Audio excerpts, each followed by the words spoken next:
আজকে কি সেভাবে হামলা করে পার পাবে তারা? সেজন্য আমাদের সবাইকে সংগঠিত এবং ঐক্যবদ্ধ থাকতে হবে। কেউ বিচ্ছিন্ন ভাবে থাকবেন না। সবাইকে অনুরোধ জানাবো, আমরা বিক্ষোভ মিছিল শুরু করব। যারা যেই হলে, যারা যেই শিক্ষা প্রতিষ্ঠানের, তারা একত্রে অবস্থান করবেন মিছিলে, এবং মিছিলের শুরুতে এবং মিছিলের শেষে যে আমাদের ভলেন্টিয়ার টিম যারা প্রতিরোধ তৈরি করবে, তারা মিছিলের সামনে থাকবে 200 স্টুডেন্ট এবং মিছিলের শেষে থাকবে 200 স্টুডেন্ট, এবং আমাদের বোনেরা মিছিলের মাঝখানে থাকবে, এবং সকল হলের শিক্ষার্থীরা একসাথে থাকবেন। সকল হলের শিক্ষার্থীরা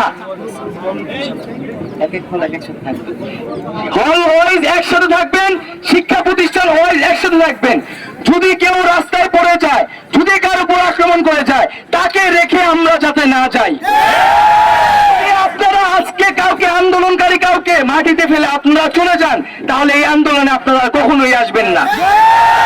কাউকে ফেলে আমরা এখান থেকে যাব না, এবং আমরা শান্তিপূর্ণভাবে আমাদের বিক্ষোভ মিছিল করব। তবে যদি বিক্ষোভ মিছিলে কোনো ধরনের বাধা আসে, কোনো ধরনের উস্কানি আসে, তাহলে কিন্তু তার জবাব শিক্ষার্থীরা দিবে। শিক্ষার্থীরা প্রতিরোধের জন্য প্রস্তুত, কিন্তু বিচ্ছিন্ন ভাবে কেউ হামলা করবেন না। মাইক থেকেই যখন ঘোষণা আসবে তখনই প্রতিরোধ তৈরি করবেন, এবং আমরা কথা দিচ্ছি, হামলা হলে সবার আগে মাইক থেকে ঘোষণা আমরা দিব। তার জন্য অপেক্ষা করবেন, এবং সুসংগঠিত ভাবে আমাদের এই মিছিলটি অনুষ্ঠিত হবে।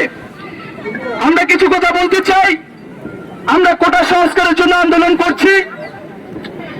গত 1 জুলাই থেকে আমরা টানা আন্দোলনে আছি।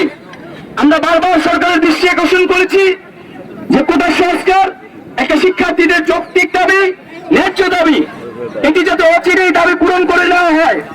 কিন্তু আমরা দেখতে পাচ্ছি, প্রথমে বিচার বিভাগকে ব্যবহার করে সরকার একটি কালক্ষেপণ করার চেষ্টা করেছে, এবং আমরা পরবর্তী দেখেছি মহামান্য আদালতও আমাদের পক্ষেই রায় দিয়েছেন।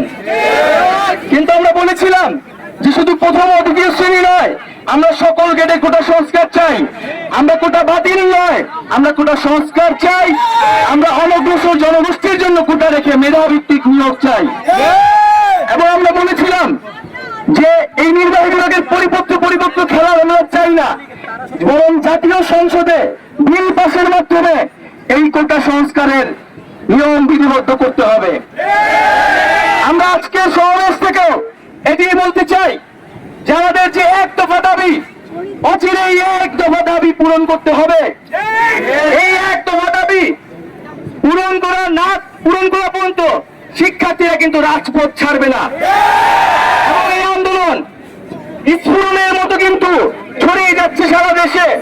আজকে আন্তর্জাতিক মহলও জানতে পেরেছে যে শিক্ষার্থীদের সাথে কি করা হচ্ছে।